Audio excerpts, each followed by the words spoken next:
Welcome to the I'm Not in the Mood podcast. Yes. Episode number 9. Ooh, yeah, number 9. Started back in October? Was that the first one? September, My October. God, and now we're here. My God. Look at Cynthia. that. Fanny, how you doing? Don't piss me off. Anyway, my name is Jade. How are you? And to my right. Don't piss me off. I had to. We wanted 2 minutes in. I What's had to up, make you guys? sure. I am Theo. Mr. Please Don't Irk Me. We are so excited for this episode 9. We are so excited because we're talking about a lot of great stuff today. Lots of great things. Yes. Lots of great things. But y'all already know we start our episode off with a mental health check-in. So, scale of 1 to 10, where you at? Where am I at? You've been pretty high lately. I've been high. Never been to a 10 yet, you know. I give myself an 8, you know. Okay. You know, because last time I was at a 9, so I'm at an 8 this time. Okay, so what made you do a little drop? A little degree change. I'm actually really depleted. Like, I'm not going to lie to you. Like, I'm tired. I know you see, I'm doing a lot. Like, I am really doing a lot. But I still see the light at the end of the tunnel. I do see that there is something breaking off from me, that there's something breaking from me in some type of way. Either that's a ceiling or if that is, I don't know what it is, but I just feel like I'm getting to where I need to be. So that pushes me every time. But I do feel like at times, and the crazy thing is, we probably talked about this the first episode, and even episode 9, we still hear that I'm putting too much on my plate, like back to back and stuff like that. But yeah, I'm still at an 8. We're doing okay. You know, we're not, this slow clap is really taking me down. I really hate when y'all. No, but I'm definitely doing very good. I can't complain. How about you? Let's get from 1 to 10. How's your mental? Honestly, you know what? Oh,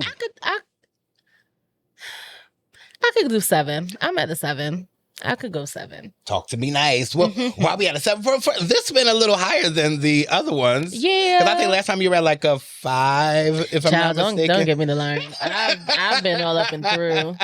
Well, you know, something really great happened for you, my Lord, because you did what? Oh my God. Because somebody mastered it. Somebody got their masters.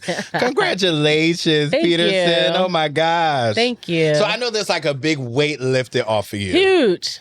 Because I was so tired of homework. I was so tired of writing papers and studying. I'm How did it feel getting to the finish line? It felt really good because there was a lot of times when I didn't think I was going to make it to the finish line. That's just me being honest. I didn't think I was going to see the banner that says finish. Okay. I didn't. So it felt really good. It felt really good to make it there.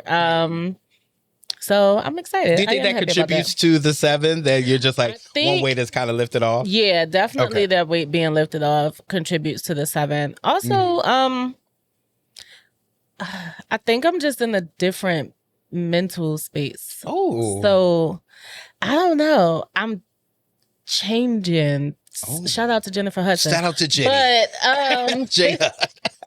I am. I'm changing, and I it's kind of weird but interesting to figure out like the version of me that I am now, because a lot of the stuff that like I used to like, I don't like. Stuff that I was okay with, I'm not okay with, and then vice versa. Stuff that I used to have a problem with, now I'm just like, nah. So it's interesting. Here for that. So I don't feel as like stressed. Like there's still a lot of stress. Like to be clear, but I don't feel as like overwhelmed by it. I'm kind of just like, this is ghetto. I understand that. But I'm here for that, though, because I think a lot of people can be, like, scared about change a lot. Like, we kind of forget that, like, we're supposed to evolve.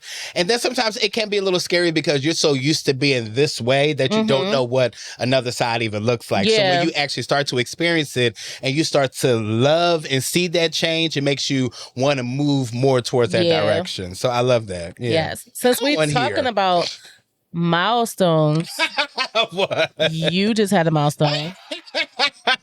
Somebody just had a birthday. Older. Oh my God. That is a milestone. Yes. Somebody had a birthday. I did. I'm not going to put your age out there. 35. Ooh. Oh my God. I am old, Lord. Please pray for me.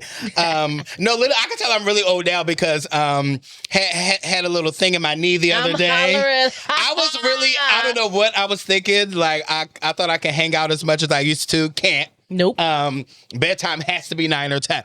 And then the other day, my elbow was messing up. I was like, God, what's happening? Chiropractor, what are we doing? Should I talk to somebody? I don't know. No, but it really feels good because the song says millions didn't make it. My God, but I was one of the ones that did. I am so thankful that I woke up that day to experience that day because even though that weekend was very stressful for me, but I was doing what I love to do, doing my show, even getting excited for our show as well. I'm just like, all this happening in this month of June is just like really great. And if you would have got me like 5 years ago, I would have never thought that we would be sitting here together. No, that's having this show and, helping us heal, helping us like learn each other a little bit more, helping us just learn our lives a little bit more as well, to talk about things outside of our comfort zone. You would have never thought that we would be here and me in this moment right now doing what I love to do each and every day. Am I tired? My Lord, I am. Very much so. I am tired beyond measure, but and I'm starting to say now, like when people ask me, like, how am I doing? I stopped saying tired. Now I'm just saying I'm grateful. That's like that's my new thing. I always say I'm tired, I'm good, but now I'm just saying, you know what? I'm grateful because it could have been another way. I could have been that person that could have been in the grave, but God is allowing me to wake up each and every morning to make another decision to honor him through. Stop! To honor him through what I love to do and what he placed me on this earth to do. So I'm excited for 35. I am. Yes. Look at us, my Lord. You secure a therapist? I did not. No. My one thing I was supposed to do. No. I couldn't wait to ask you. Because we literally said that it was supposed to happen. That was supposed to be my birthday present. Yes, it was. But since that birthday present didn't happen, being out there in the streets and doing the show with Tyree Miller, that was a great mental health or a therapy for me. Even though I didn't get the person, I actually have to start back from square one. But I'm excited. I'm excited for the future. I'm excited for 35. I'm excited for you because also Twisted Elegance did their thing at your cookout. Because my Lord, that cookout was lit. Shout out to Twisted Elegance. Twisted Elegance held it down. On Instagram. Nicole and Sin, my God, they were. Oh my God, that whole thing was. They do. They know what they do. The whole setup, the balloons, the food. They don't play. No games. No games whatsoever. Mama Blanche with that lemon cake. My Lord. To die for. Oh my God, but it was a really good time, yeah. I didn't even know that she was making it until I went to pick her up. Really? Yes. And she was like, oh yeah, and this cake. I said, oh, no, girl, I didn't know. Now that's what you call a surprise. I was very surprised. I was very happy. That's a great way to start the way that people devoured that cake is disrespectful. Actually, it was really disrespectful. My cookout, and I got a slither of the cake. Wait, did you get a? You got a slither. They devoured it. The fact that we made a video of it whole. I got and when we came back to the cake, I was like, "Where's the cake? Gone." And I was like, "Well, thank God I had a little piece." But then I think Tyson didn't get any, so I was like, "Then Tyson had my piece or something like that." So have my piece because I was just because up until that day he didn't like lemon cake. Oh, okay, insane. Really? That's really incredible. Because if I knew that, he wouldn't have got my piece. Love me to death, Tyson. Love me to death. And I'm just like, when did you start eating this? Right. Because now I have to share with you. Because it was a gift. Don't stretch you out. I'm screaming. Like, what? Anyway, shout out to Twisted Elegance. Let's buy some more lemon. Please book them for your next event. Yes. Thank you. Top tier, literally. Now buy some more lemon. You get on my nerves. Okay, we're done. All right, let's talk about some hot topics. Yes, First of all, at the top of the list, If you don't know, today is Juneteenth. Yeah. Listen. So we went to a Juneteenth celebration today at the African American Museum of 7th and Arch, and we got these lovely shirts. Yes. From, I don't want to say it wrong, so let me pull up my Instagram because we followed her. Because one thing we're not going to do is misquote ourselves. Luxury Stylish Designs. Yes. She made these. She was so sweet too. Yes, I got two. I got it in black as well. Mm-hmm. I thought at first I couldn't get a t-shirt, but then I seen one and I was like, well, can I get the one off the mannequin? She was like, yeah, I'll give it to you half off. Stop it. Stop it. We love a discount, my Lord. A discount. And I love this shirt because it says I am Black history. Like, we are history. And we are, literally. And I love that. And to be honest, and if it wasn't for us, there would probably be no history. But that's a topic for another day. But another time. So my question to you is, what does Juneteenth mean to you personally? Juneteenth to me means freedom. That's what it means to me. It means that it was the beginning of something special and something great that nobody wanted for us, but it was something that was needed for our breakthrough and for us to become the people that we are today. The reason why we have excellence behind when we say black excellence. Like, it means to me strength. That's what Juneteenth means. It means coming together, sticking together, holding each other accountable, being there for each other. It also means great support for each other, being there through the thick and thin, being there even at our darkest moments, and just being there for each other. Like, when we put up this fist, it's nothing light to me. Like, it's nothing to play with. When we talk about Black people, I'm talking about greatness. I'm talking about beautiful things, beautiful beings. Doesn't matter how dark you are. Doesn't matter how light you are. You are excellent the way that you were made, wonderfully and beautifully made. What was your introduction to Juneteenth? Like, when did you learn about Juneteenth? Because I can guarantee you, I didn't learn about it in school. I did not learn about it in school whatsoever. I actually didn't know about it until a few years ago. And that's me. And look, y'all, please don't put my black card, because some of y'all just learned this yesterday. Praise the Lord. But like, and I hate it because I feel like this person kind of made it a little popular, which that's another discussion for another time, because, when I found out about it, it was actually not found out through him, but I feel like it was made popular through him, and I hate that it's through Donald Trump, because I feel like he tried to highlight it to make it as though he was the one that made it a popular holiday, but he did not whatsoever. He definitely didn't. Never did. But he pushed the narrative of it because he wanted a Black vote, of course. Or he wanted to talk about it, things like that. But that's when I kind of found out about it was a few years ago. I feel so sad saying that, unfortunately. I mean, I feel like some people feel like that, though. Sad, but it's also like they don't teach us all of our history in school. So if you don't have anyone that knows or anyone there to teach you, like, you learn things late.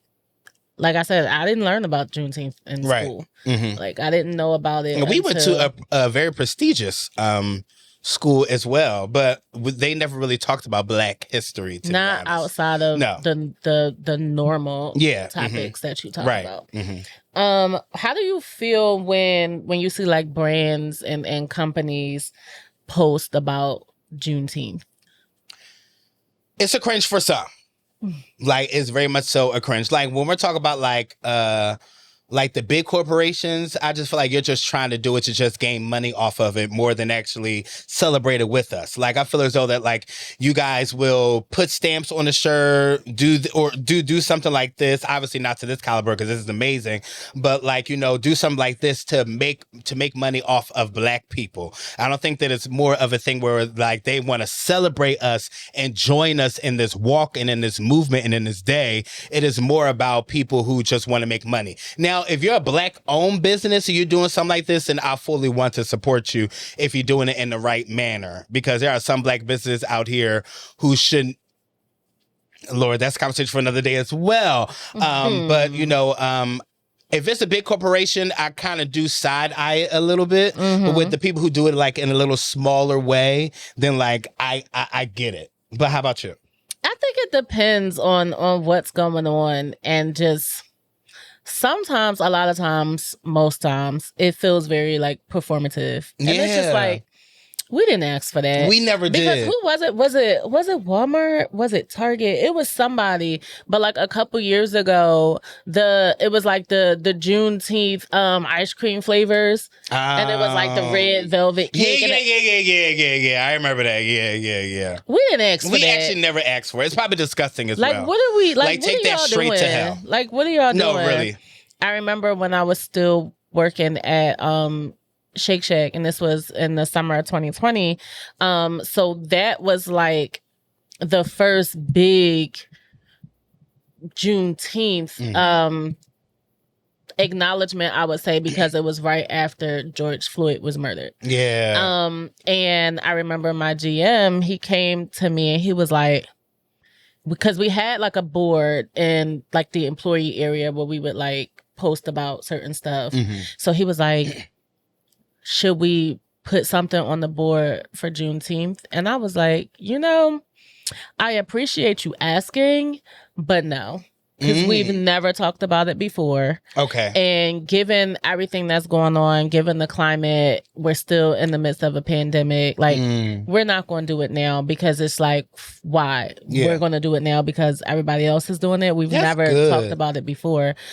But I appreciate you asking. I'm glad you took that stance, though. That's really, really good. Because, like, some people, even though common sense is supposed to be common, like, that is really not saying, but, like, you taking that stance is, like, really good. Because, like, that's you standing up for the culture.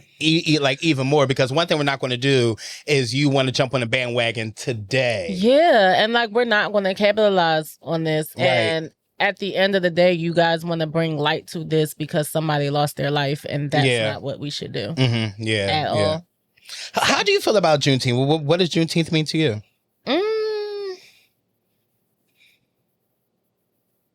Juneteenth means a lot of things to me. I think it is a day, although we should do this, and we do every day, but it's a day for us to celebrate our Blackness. And I feel like that should be done in whatever way you see fit, because everybody's Black is different. Oh. So however you see fit is how you should celebrate. I like that everybody's Black is different. What do you mean by that?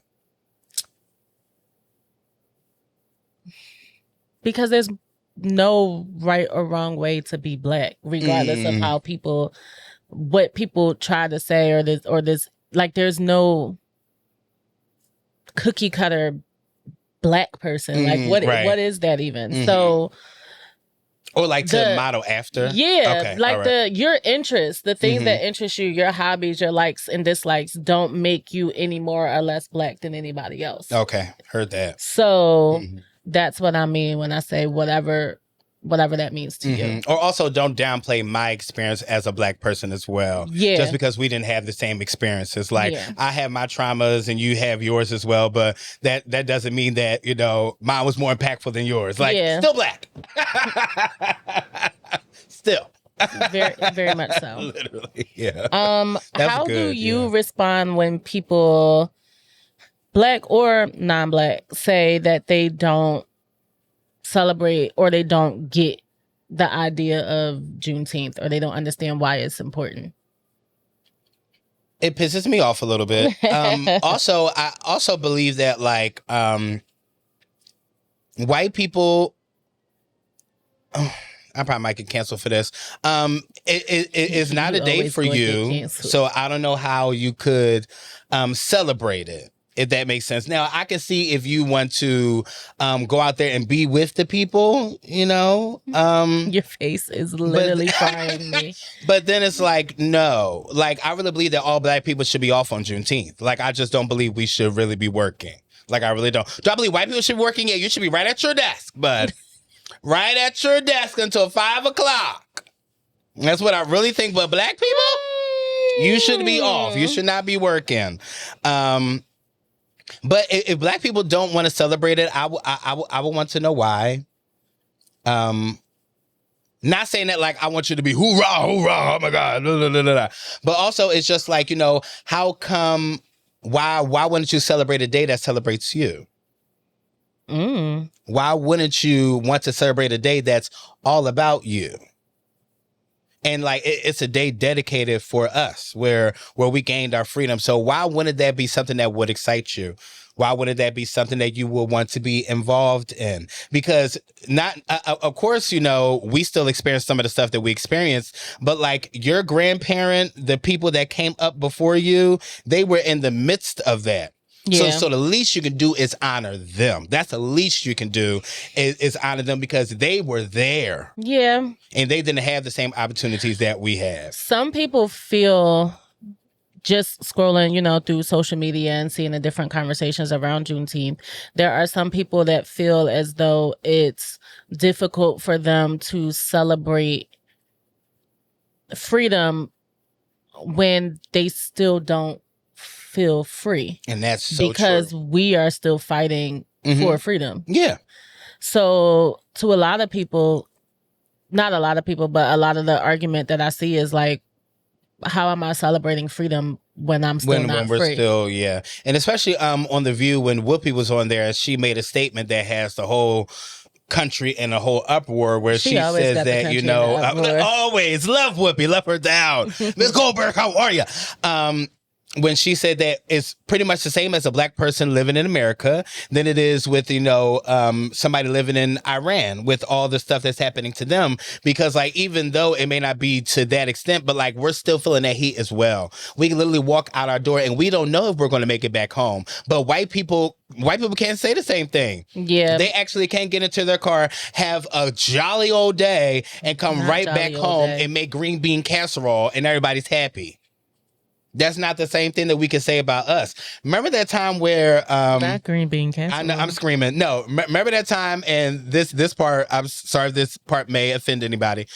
Remember the time when we were in the car and a cop was coming up behind me and I pulled over to move out of the cop way?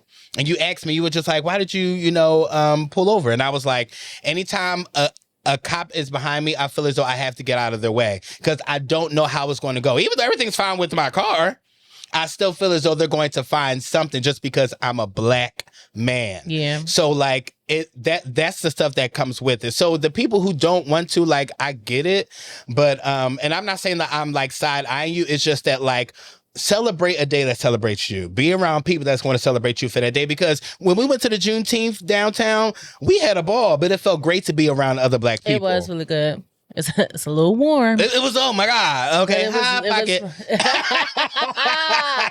But it was a good time. It was a good time. My last question is... This conversation is so good so far. I love this.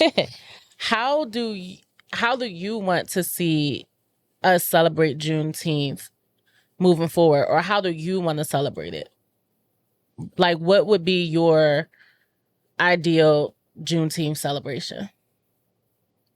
My ideal would be, let's start off with a good history PowerPoint, Not a PowerPoint. Little 5 slides, Is there music in the background? Yeah, so that people can kind of learn it a little bit more so that we can understand the celebration. Because I think some people, we're just out there because we're Black. Love that. Like, but like, can we talk about how we got here so that people can understand why we are celebrating? So it's just not a thing of, hey, we out here, we Black, and we proud. Happy for that. But at the same time, let's know the history behind it as well. I think that'd be great. And then let's just party. Let's have a good time. Let's network. Let's connect. Let's get to know somebody else other than the people that you already know. Let's have conversations, let's have little forums, let's dig into each other's brain. And then, let's have a big old party and just celebrate what we just learned and what we just talked about and have some good food. My Lord. Soul food. Jesus.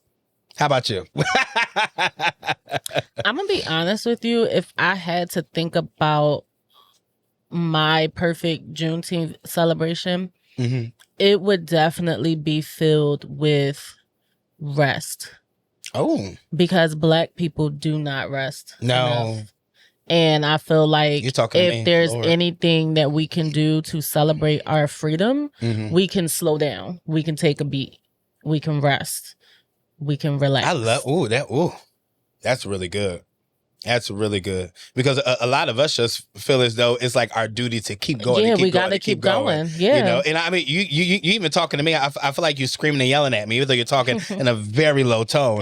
But but it's a great eye opener as well. That it's just like, you know, sometimes we gotta, you know, be like India. You're like, slow down, baby, you're going too fast. Great song. Listen, what was the rest of the lyrics? You got your hands in the air with your feet on the gas. Yeah. You know, you got to protect your future, wreck your future, running from your past. You got to slow down, baby. Oh, man, you're going to make me. Okay, now we got to play a little voice to India. Play that whole album. Great album. Love it. All right, so I'm going to switch gears a little bit. Oh, I love when you switch it. Because, you know, there's been some recent Tiny Desk performances. Two come to mind. We have the beautiful A-Marie and the phenomenal CeCe Winans. Did y'all hear the difference between the two? Did y'all already catch it already? Oh my God. A-Marie is gorgeous. She is gorgeous. Beautiful gals. What did you watch really both of them? So bad. You know how I feel about her. Well, you know, I haven't really missed a Tiny Desk. Actually, I usually do reviews on them because I did review on A-Marie. Mm-hmm. I didn't do one on CeCe because I felt like, you know, CeCe just, you know, it is what it is about CeCe. But I did see both. Did you see both? I did. Mm-hmm. Well, we can just say both of them were very different. Very different. Very different. You have to realize one person is a good songstress. Okay. And then the other one is a good vocalist. You know, one has bops. Both have bops. Because CeCe Winans' catalog is ridiculous. Really ridiculous. I just think that A-Marie, I believe that she didn't practice, or probably the band practiced by themselves and she practiced with the girls. I would truly hope that A-Marie was not giving out parts, like harmonies to people and things like that. This is no shade, A-Marie. Oh my God. Love you down. But she's more of a studio singer. She is really not a person that, not saying that she shouldn't be singing live, but she has difficulties singing live. And yeah. I'm not going to say I hated it. I would not say that. I would not say that. Because, you know, she has a good, you know, because her first album was a cover to cover. Like, and her songs to me is a timeless R&B to me, because I can still play Why Don't We Fall in Love and it'll still be a bop. Like, and like, we can still play it. And like, yeah, no, literally, like, she has the songs. I just think that sometimes she doesn't have the voice. And people will take this so bad, but it's really not it. It really isn't it. I mean, I feel like she Listen. I feel like if you clicked play on the video with the expectation that you were going to get a great vocal performance, then you have that was kind of your downfall. Yeah. Because had to be your fault. A-Marie could never sing. Like, she just had the bops. Yeah. And she did. She did. And we blasted them. Did. Okay, because One of us apart. Talk to me. I was about to say, Why Don't We Fall in Love was on lock that whole summer. Lock. So like but she could never sing. But she could never sing live. She in the can't studio, sing in the studio either. Mm-hmm. If we're going to be honest. So I feel like if you click play thinking that you were about to get like Beyonce level like performance, production, that was kind of like you set yourself up for failure at that point. Yeah. I think she sounded like she always sounds. Yeah. So 20 years ago. But I was usually not surprised. For me, that what made it bad was like her background singers. No, the background singers should have never came. I mean, they literally should have never showed up.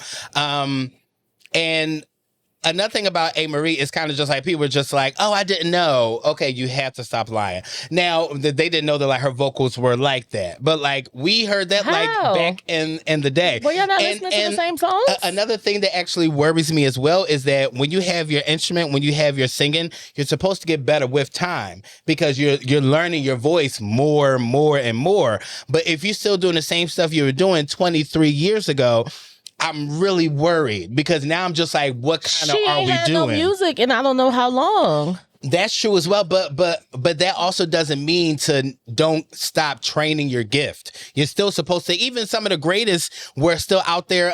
Erica Campbell, like she still gets one. CeCe Winans even said that she has a vocal coach as well. So like, just because you're still a big name doesn't mean you're not supposed to take care of your gift. And they still perform though, right?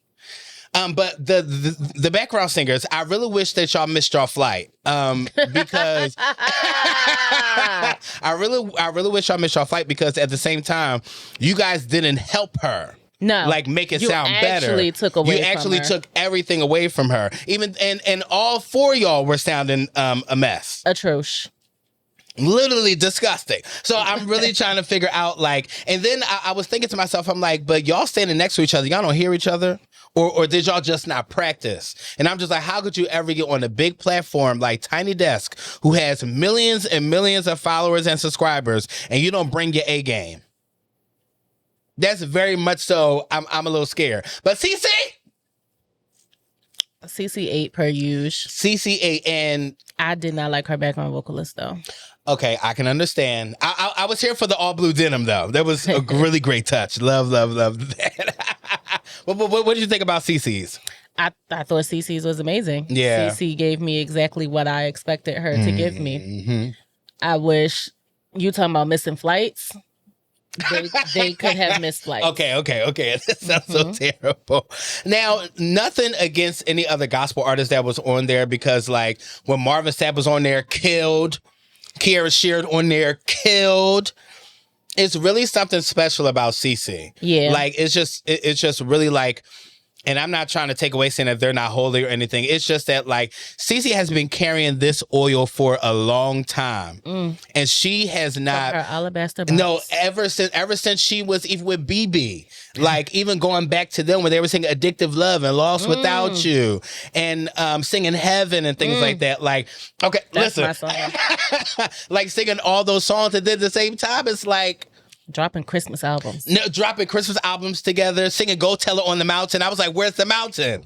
And you said it's over the hills and everywhere I have to be there. Literally. So, and then even with CeCe breaking off and going into her solo projects and stuff like that, her anointing never left. It didn't. It never left. It got a lot bigger. And when I seen her in concert, she was singing new songs that I didn't know. And I'm breaking down as a grown man. Because she just pulls that out of you. Because you can tell that CeCe talks to nobody but God. When she is in that room, she's just like, yeah, it's cool that y'all here. It's really good. But the person I'm singing to is God and God only. You guys are just here to just enjoy it. Praise the Lord. Because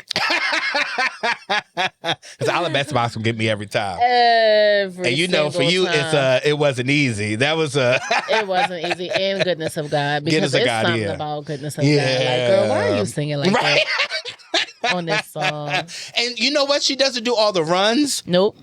She doesn't do all the things that people do, try to be dramatic. She is just singing. Mm-hmm. Holding out notes, giving us clear, strong alto. Oh my God, alto with range because CeCe can get up there. She get up there.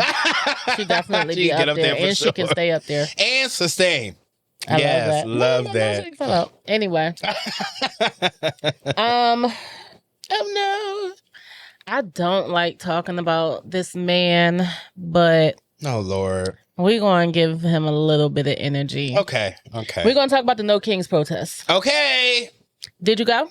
No. I stayed clear as well. I was supposed to be down there. I was supposed to actually tape down there until a couple of my friends called me and said that you should kind of move the location. So I was just like, well, thank God you told me, because I was going to be taping in the midst of it all. Somebody find Yolanda. Great song. Great song. Great album. My God. We're getting off on a tangent. Would you have gone? I mean, you didn't go because you were taping, but would you have if you weren't recording? Actually would have, yeah. Because I think this time I would have went for the right reasons. I think if you would have got me the last time when all of it was happening, not that I would have been down there for clout, but I just kind of would have been down there just taping, like getting footage of like people doing crazy stuff like the looting and things like that. I am very proud that we didn't do anything crazy. Yeah. I am very proud of that, you know, we went out there and fought for justice. We didn't fight each other. We didn't go out there and start looting and acting crazy and things like that. But I'm really proud that we held our composure and we were out there for a reason. Yeah. And we made that, you know, reason look good. We did. But yeah. How about you? Would I... You also know we don't like people like that. I was about to say, like, I'd be for the causes, but I can't do the large crowds. That's another thing too. Yeah, because my also, anxiety be like, I can't do it. And you know, different personalities down there too. Yeah, so you wouldn't have gone? No. I mean, to be honest, it's not for everybody. It really isn't. And to be honest, I would rather you stay home and be safe than to go down there to try to be a part of something that you don't feel comfortable kind of doing. Right. And that's okay. Like, you don't have to be part of every single thing. I don't. Excuse me. You really don't have to, but yeah. And I won't. And I'm really mad that I really don't like that guy, like, at all. Like, why would you call it a No Kings protest?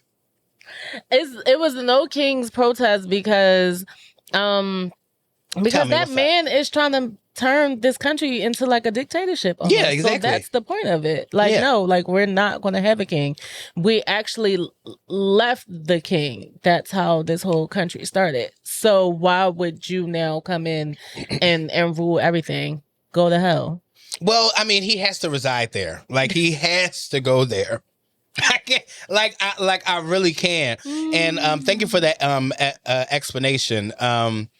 Yeah, so I like, no. It just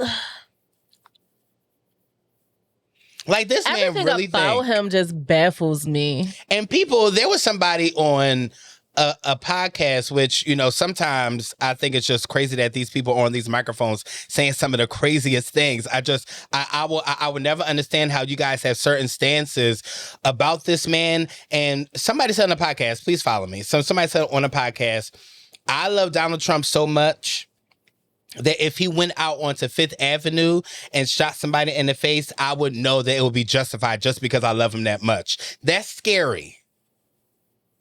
Where does it stop for you? It didn't stop with him being, you know, trying to touch people, grabbing people by the pee.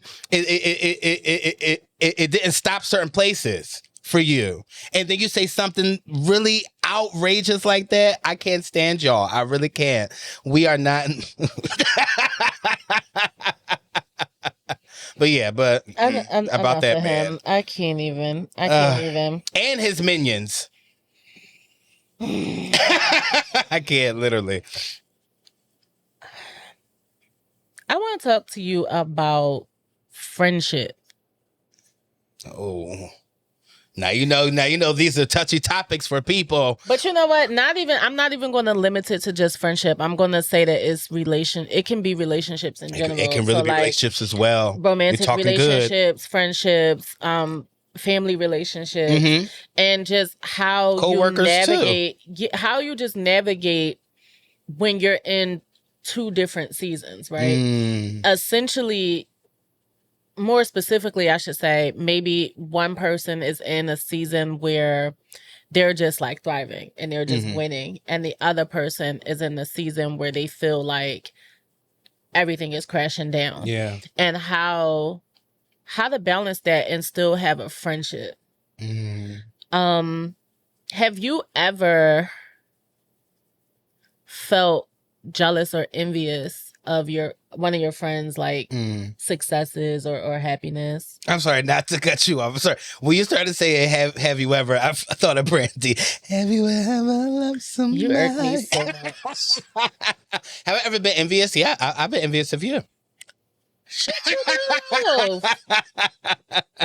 Yeah, let's get into it. Let's talk. I love when we have our deep conversation. I promise you, I never get tired of them. We'll talk about teachable moments, talking about like our friendship, talking about how did our lives pan out the way that we wanted it to, and things like that. I love when we go into our deep conversation. I promise you, I really, really do love it. But yes, I was jealous of you at one point.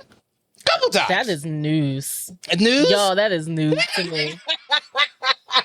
News. You know what? And I feel like it was a good jealous.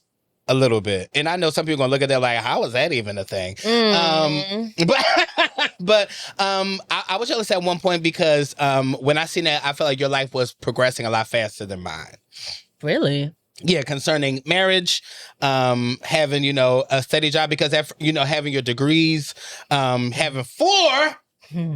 Now, I felt like sometimes that I just wasn't like the best person that I could be. Not saying that those things would define me, but like in a way they do, where like you can have those letters at the end of your name and like, and those letters speaks volumes. Like they really do.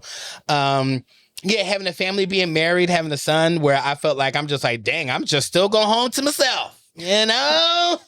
Just me and my iPad editing videos and things like that. But there was a time, but then I had to realize that, that's not everybody's goal. That's not where everybody should be in their life. And even if I was to continuously look at our friendship like that, it would tear us apart.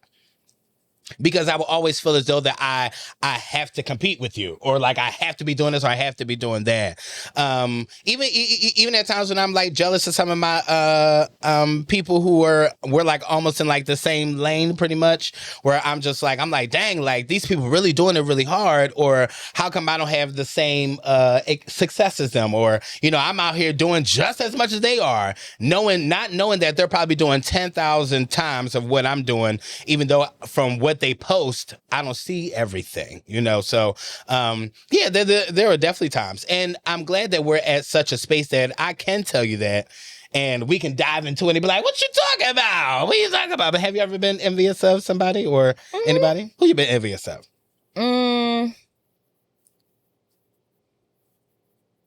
At one point in time, I don't know if I ever told her this, so she'll find out now. Okay. At one point in time, I was kind of feeling a way towards my sister. It was when she was pregnant with Charlie, because at the time, heard that. I want to make Let's that make clear. this very clear. At that time, I was like, oh, like I want to be a mom. I want to have a baby.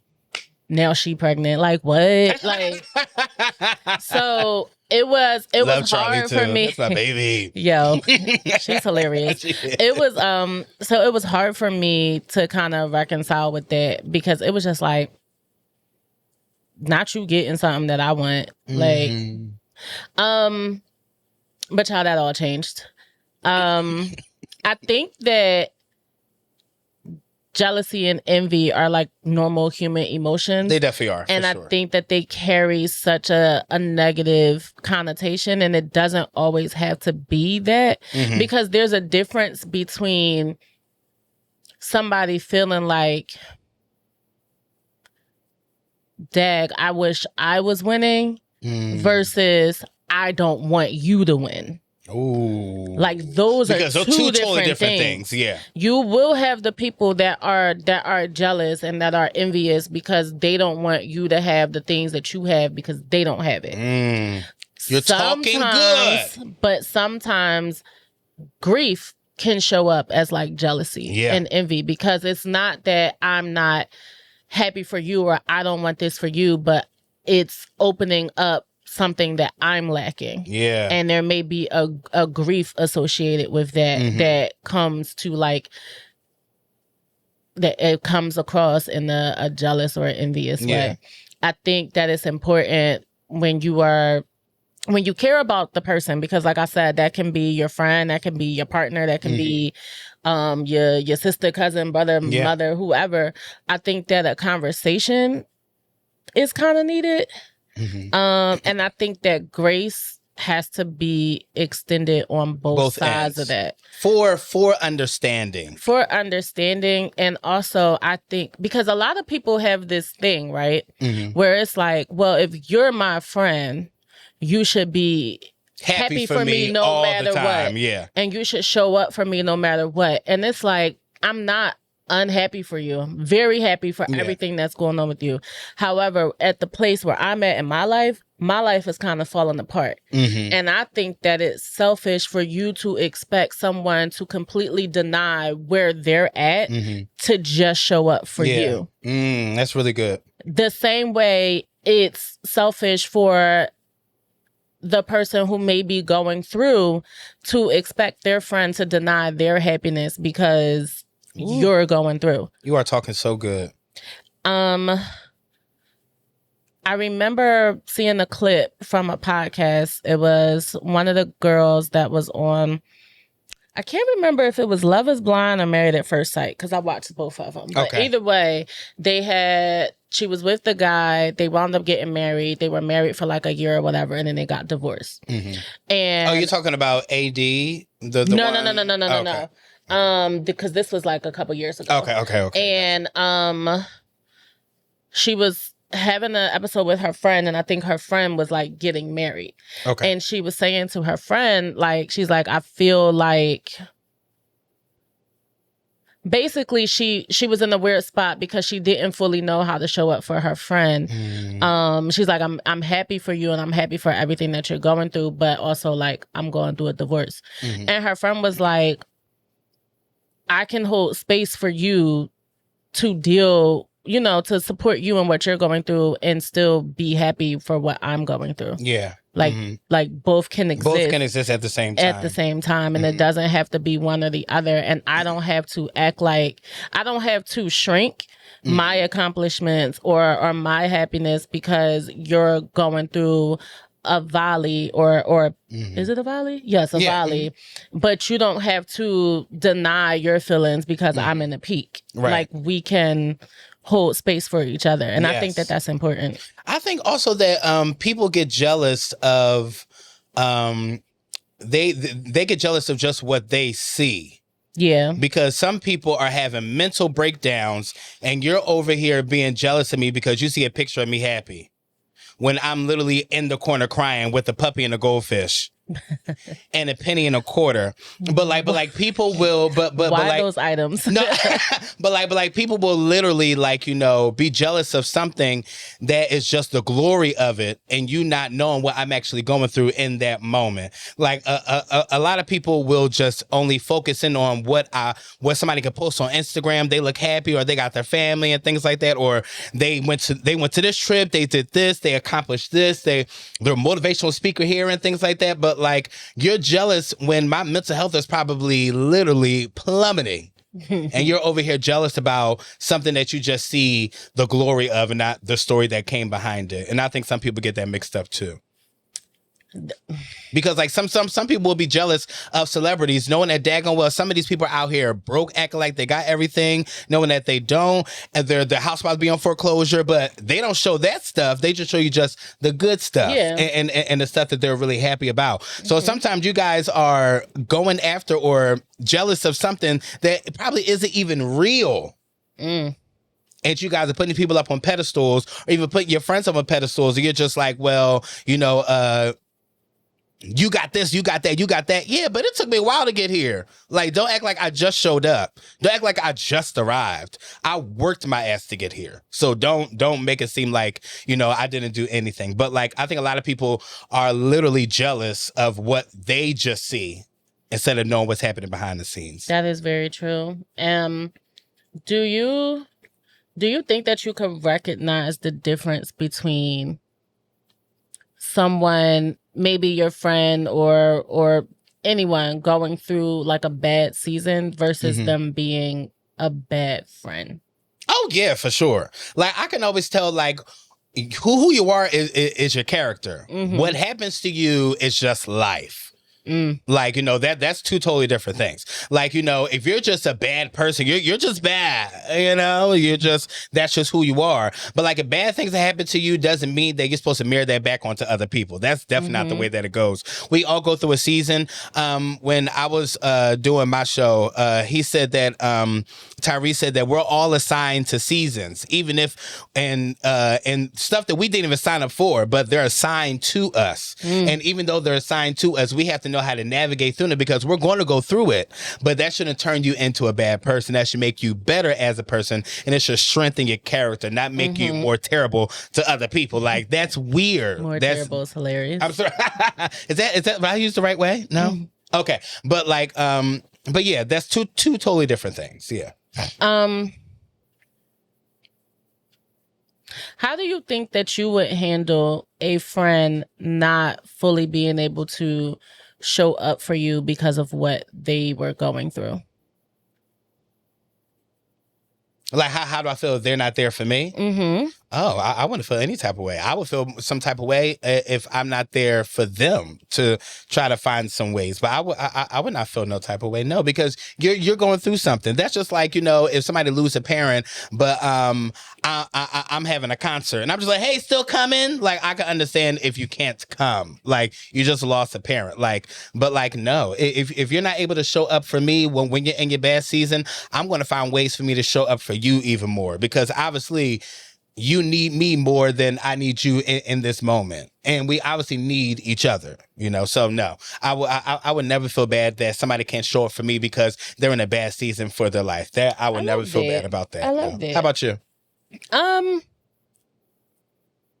think it depends. I think it depends on what's going on and what the communication is. Mm-hmm. Because if a person is just not showing up, like, I would hope there's communication about it. That's what I'm saying. I would hope so. And I feel like a lot of people, that's the part that's lacking for a lot of things. It's like a lack of communication. You know what I mean? But if you were to tell me, like, listen, I'm really going through it right now, and I'm not in the space, the right headspace, to be able to be a part of this celebration, because I don't want to bring my energy to that. Right. I can accept that and appreciate that, and I thank you for not coming and raining on my parade. Mm-hmm. Excuse me. But if you just, it really is. But if you just don't come and like you don't say anything, like I invite, we're celebrating this, and you just don't show up. No, you're being weird. No, that's you know, I'm constantly trying to connect with you or talk or whatever, but it's like you not answering the phone, not responding to text message. You just like kind of ghost. Mm-hmm. No, well, yeah, that's totally different, because like one thing I love about our friendship. Shout out to Cordell. Love you, short guy. He's not even that short. He's not, but I'm taller than him. That's why he's shorty Cordy. One thing I love about us is that when we are in a season where we really feel dark, we will literally text each other or go inside our group chat and be like, yo, I'm actually going through it. And I love how we will literally all flock right to there to that group chat to really encourage each other and be like, you know, or at least to make each other laugh or something to make each other feel better. And to know that I'm praying for you, point blank, period. Wherever you're going through, so crazy. Please do not think that we're not going to be here for you. It's so serious and unserious at the same time. Very much so. One of us will send a text like, y'all, I'm literally at my breaking point. And the next thing is something ridiculous that comes through. And it's just like, yo. Like, they just said they were at the breaking point. No, literally. Like, and I'll be like, oh, Lord, please play Tasha Cobb's Break Every Chain. Like, no. Y'all, I love y'all. No, like seriously. And I love that we hold each other accountable in our friendships, even until today. I mean, not that we have anything bad to say about each other, but like we uplift each other. If somebody felt offended by something, we will definitely talk about it, because Lord knows we better not get up from this table not be on the same page and being happy and joking and laughing and stuff like that, because the song says, I need you. Okay. You need me. No, it does. We're what? We're all a part of God's body. All okay? Right. All right. So like if I don't have that friend that's there, because you know what? I really believe that I did have a friend that was very jealous of me. Not that, you know, I won't call you. I won't say your name. And I won't say your name. Are they still in your life? No. Okay. No. You know the person.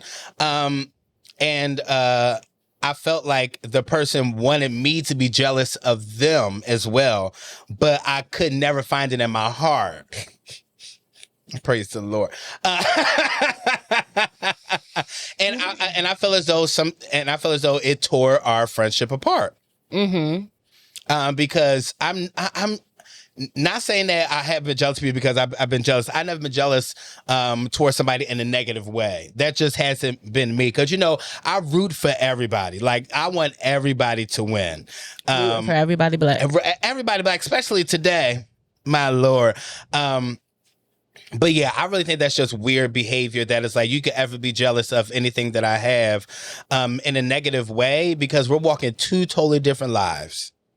You're not going to experience the same things that I experience and the same vice versa. So somebody being jealous with somebody in a negative way is just wild to me. Like, it really is. Yeah, I've never not wanted anybody to win. Never. Not once. I just wanted to win too. Yeah. Like, Lord, I see what you're doing for others. For others, yeah, like, for sure. Right. You could sprinkle a little bit of that down over here. Like, we all can't get first place. Like, we all can get first place. And will I be mad that I didn't get it? Yeah, but I'm also very happy for you because you made it happen and you're the one that won. You know, so, but of course it takes time to get to that level of maturity. It does. Like, you won't understand that probably in your teens or your 20s because you're still learning life and things like that. Yeah. But now at this big age, I want all you mofos to win. I love that. I would love it too, yeah. All right. Let's talk about some TV shows. We're going to do a little TV show roulette. Ooh, talk to me nice. But because... Not TV roulette. I can't... But because it is Juneteenth, okay, we're going to stick to black sitcoms. Because there's only one way. From the 90s and the 2000s. Oh, 90s, 2000s, okay. We're not going to go too far back. No, because nowadays TV's terrible. All right, so... What's up? Moesha or the Parkers? The Parkers for sure. Hands down. Really? Doesn't even compete. Can't compete where you can't compare, my Lord. No, the Parkers will always be number one. Well, because like it had a lot more spunk. Like, Moesha was good, but like I couldn't stand her, couldn't stand the father. Definitely couldn't stand Ray J in real life too. I love Ray J in real life. He really pisses me off every single time I see him. I can't even follow him on social media like I really can. So like Moesha really irked me because like Moesha was just a terrible friend. A very, very terrible friend. And I love the Parkers because I love Monique. I love her being on there because she's really hilarious. And Kim was funny because like they were both comic reliefs. And then you have Professor Ogilvy. Then you have love Professor. I hate it. Even the group, Freestyle Unity, yeah, when they were singing around. Had bops too. They did. I can't take it away from them. But like, yeah, that's like a no-brainer. Okay. I'm scared. This is crazy. I could get canceled today. Praise the Lord. Okay. I am so scared. The Steve Harvey Show. Okay. Or the Jamie Foxx Show.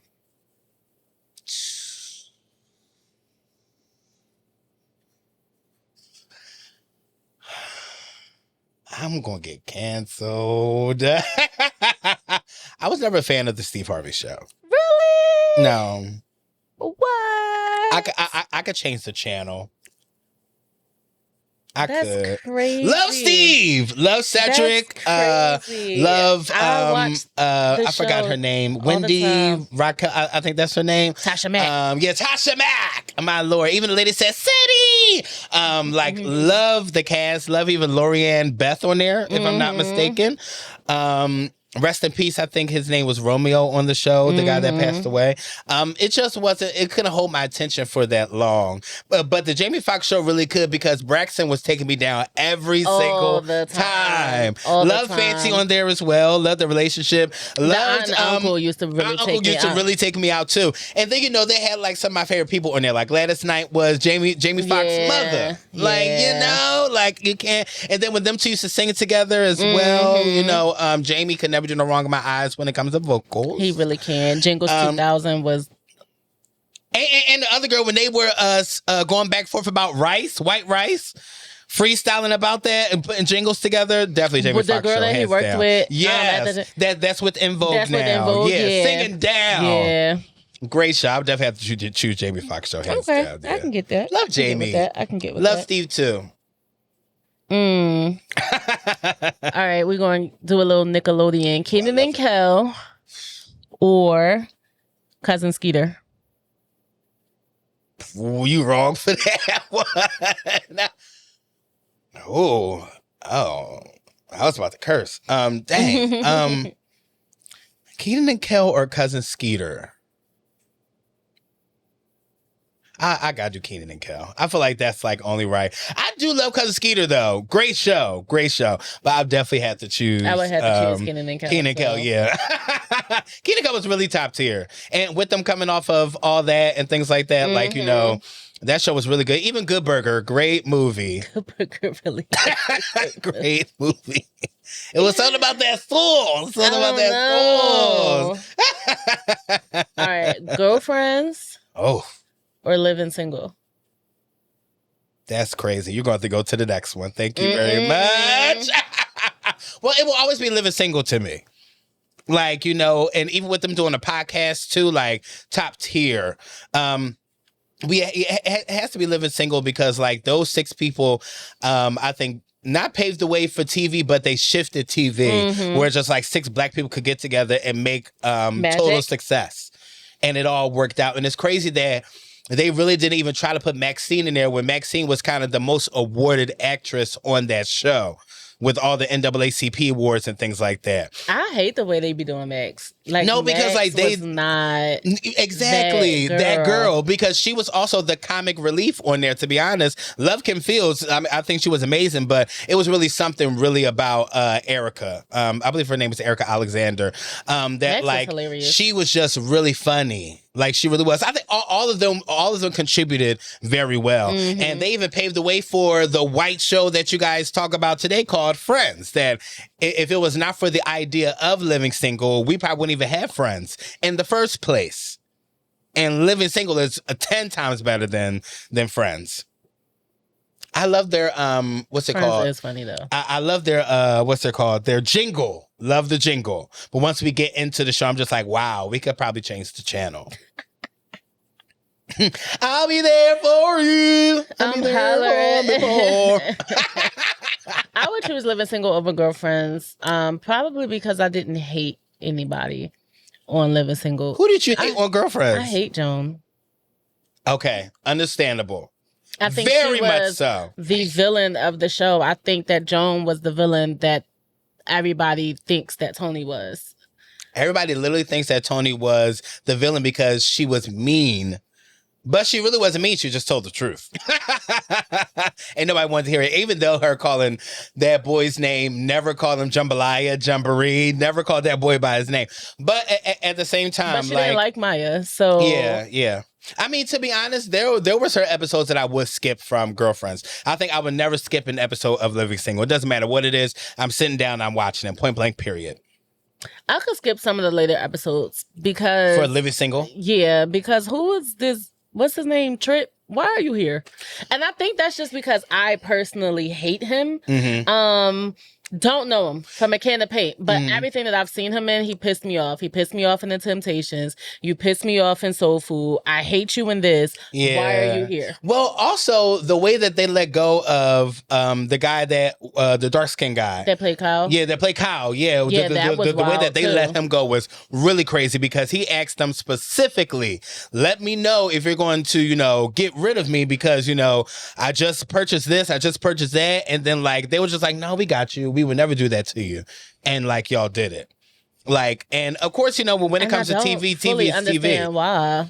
I don't understand because he was a great contribution to the actual cast.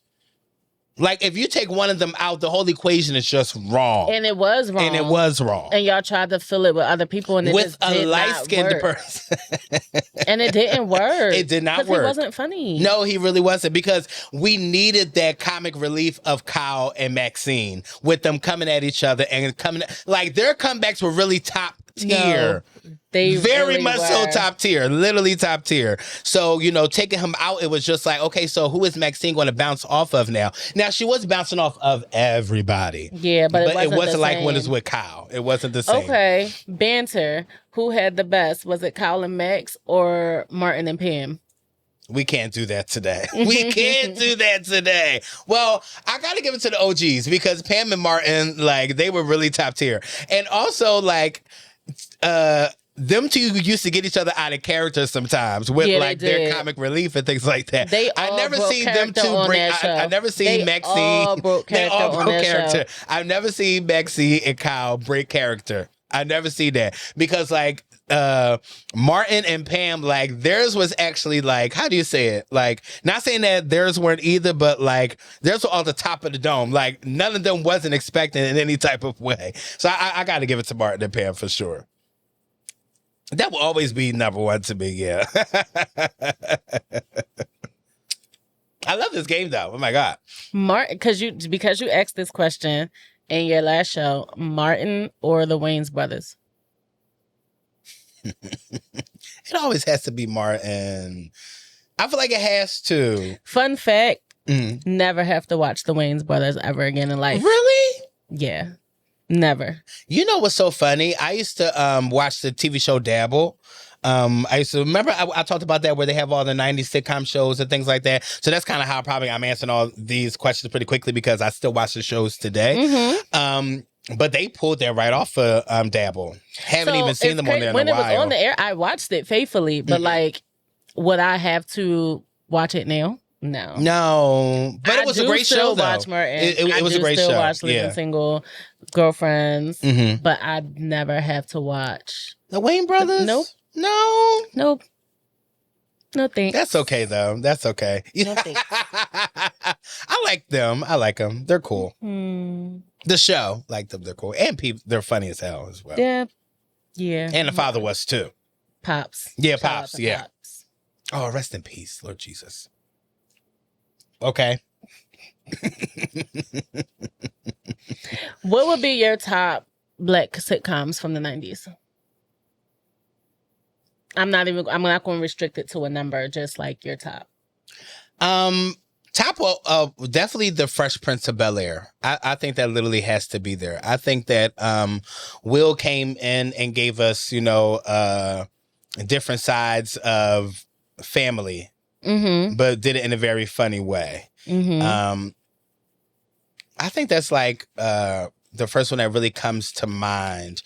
Another top tier one definitely has to be, I think Martin is like the staple for just Black sitcoms just in general. I believe that, like, not saying that his show paved the way for everybody else, but like, I feel like a lot more shows became a lot more noticeable. Another Black show that I had to give it to is moving on now. The Jeffersons? The Jeffersons, yeah. I think that was another top tier Black show. Sanford and Son, like, I feel as though that was another great top tier show. Like, it really was. Those are ones I can probably think of off the top of my head. How about you? Okay, if we're going to talk about throwback shows, like older, talk to me good. 227 was my show. Oh, great one. Amen was my show, and that theme. If you want to talk about a theme song. Amen was my show. They had no business singing like that. No business singing like that. Amen was my show. Taking It Back. I bang heavy with the Jeffersons. Definitely Sanford and Son. I think those are like my top kind of throwback. Yeah. If we go on from like 90s on, Martin. Oh wait, we can't disrespect the one with JJ on there. What was that one? Good Times. Good Times. Yeah. Did you like that one? I like that one. Damn. I I watched it. I've watched it faithfully, but it's like I don't remember the last time I watched it. Like I don't go looking like, oh, is this streaming somewhere? Right. No, thank you. Yeah. Definitely Fresh Prince. Martin. Yeah. Living Single. Jamie Foxx. The Jamie Foxx show really was like. It was a really good show. It was a really You know, one black show that really could have went to hell the moment that they premiered it, the D.L. Hughley show. Could have went to hell. Also, another one, One of Us, is that what it's called? With you know who was in it, the Brad's sister. I feel it, Lisa Ray. All of Us. Show could have went to hell as well. I did watch All of Us. Hated it. Kind of hated it. Hated it. I kind of liked it. 1-on-1. Great one. Always. Great one. That's always. A really good one. Always. Both Sister and Smart Guy. I watched them faithfully. You're talking really good. Because Sister it's a really good show. I really have to give it to them because like that was actually a very top tier show. It doesn't matter what episode it is. And it was great to see them grow up. Yes. And get the straight hair and things like that. Like I thought they were just like amazing in every type of way. Smart Guy used to take me out of here. I don't think I watched Smart Guy as much as I probably should have. It was good. But even if we even do like That's So Raven, like that has to be there too. Like we're talking about a black show, even though Chelsea was there, but like it was a black woman leading. Pretty much, Shout out to Chelsea. Shout out to Chelsea. Love her down. Love her. That's So Raven was a great show. Yeah, that was a really good one. I mean, if we going to hit the Disney Channel, then Proud Family and famous Jet Jackson. Oh, rest in peace, sir. Because my God. I was rushing home for that. No, I definitely was. That was definitely a good one. That. You know what somebody just called a black show the other day? We could probably. This was so funny. Somebody said a black cartoon was Arthur. Do you think Arthur was a black show? They've been saying that for years. That Arthur was black. Do you think Arthur was a black show? Arthur was an artwork. I don't know how we can. People get on my nerves.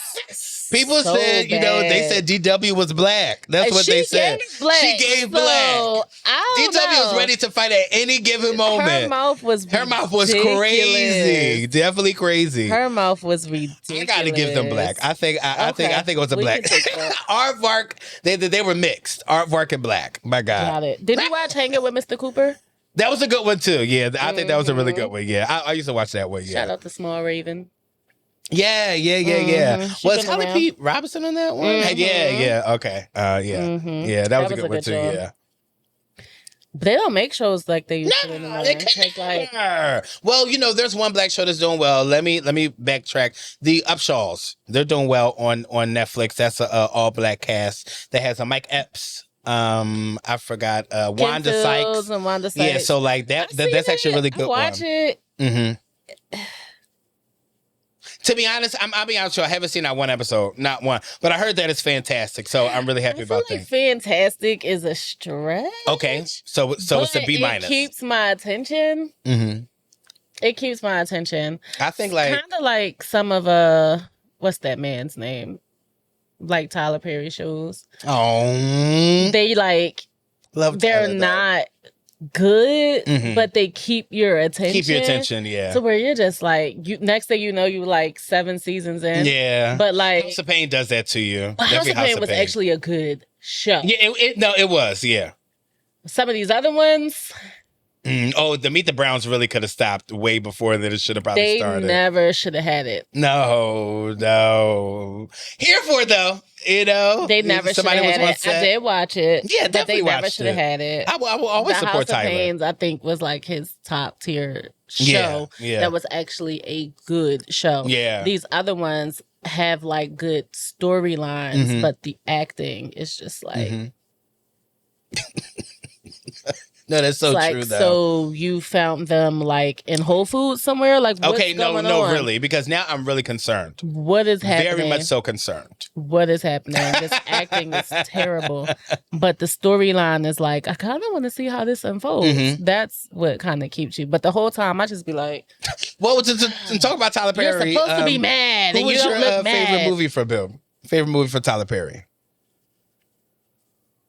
Besides the one that came out. It would have to be a toss-up between The Family That Prays and Why Did I Get Married? Top 2. Hands down, top 2.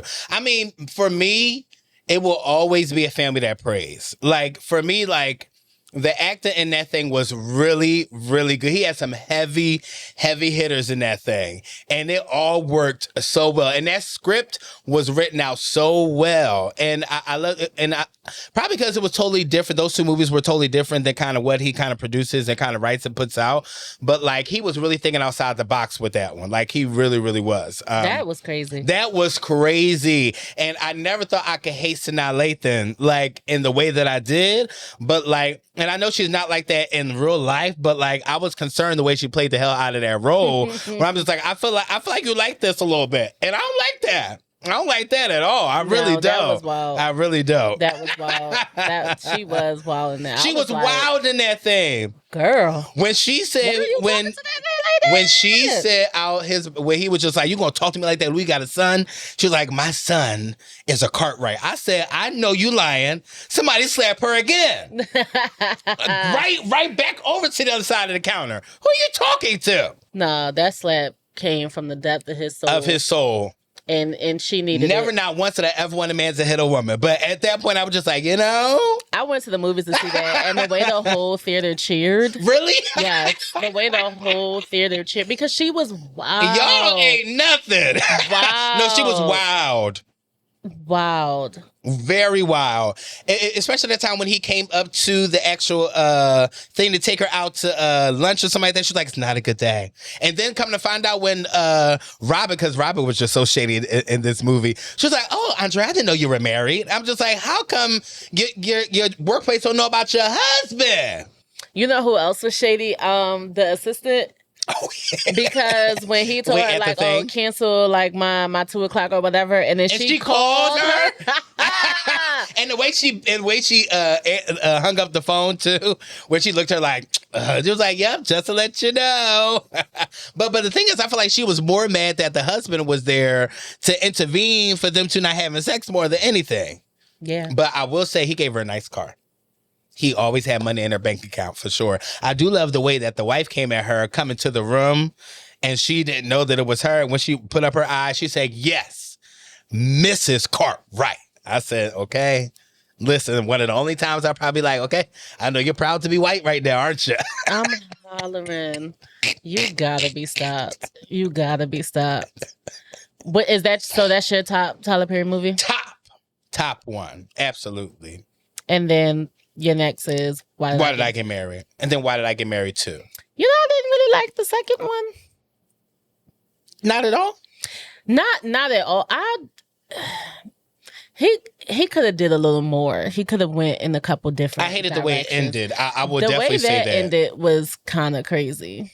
I also kind of didn't like, even though to me it was a good movie, I didn't like when, like, we seen Jill and her husband at a really good space ending off in the first movie. And then we come into the second movie and, like, he's like treating her like trash. And I'm just like, how did we get here? Like, y'all were just lovey-dovey, all in each other's face talking about, I love him, he loved me. And then it's like, whoa, what happened? Like, that man ain't had no job. Yeah, exactly. And it was just like, yeah.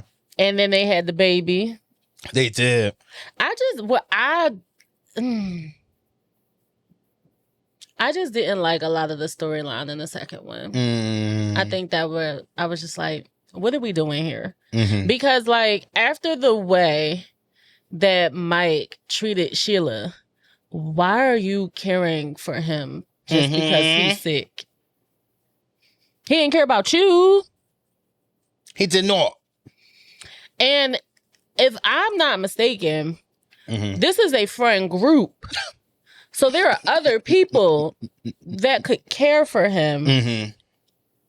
And it doesn't have to be you. Like, what do you like? That's wild. You know what? Another take I got from that movie, the table scene in the first Why Did I Get Married? Like literally iconic. Like I really feel it's like the Last Supper with Jesus, and then it's like that table scene. Like it's like right afterwards, and then right after that one is the Christmas one with Monique. When she was at the table with Carrie Hilson and Gabrielle Union and all them. I love that movie so much, yo. That movie. Those are the top three Christmas, like tables. Almost Christmas does not. No, it does not get talked about enough. It does not. I love that movie. No. That scene was crazy. No, crazy. She was like trying to get to Grandma Cheryl.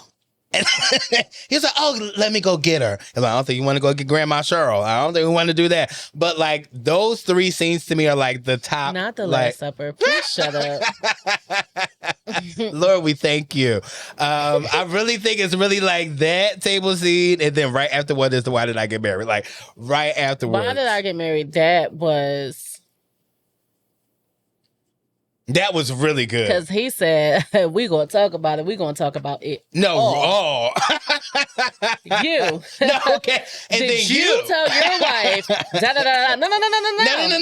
No. Since we want to talk. Since we're talking. Since we want to have a conversation. Since we're talking. No, that was really a very, very iconic one. And also, I liked him even more in that scene when he said checkmate. I was just like, she was like, "Oh, you got VD.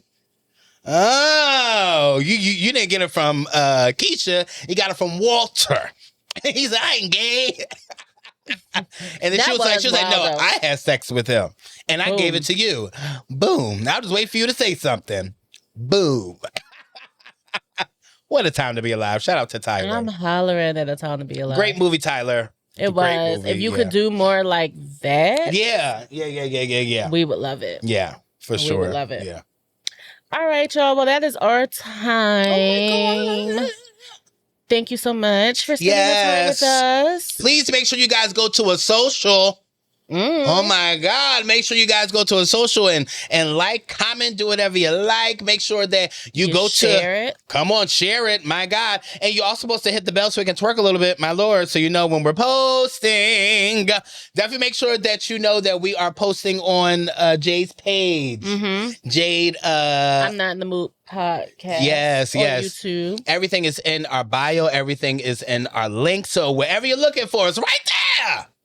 All you gotta do is just click follow, and you'll know each and every time we are literally posting when a new video is coming out. My Lord. Till next time for episode 10. Happy Juneteenth. Yes, happy Juneteenth, my black people. Proud people. to be black. We're out. All right. Love y'all. Bye.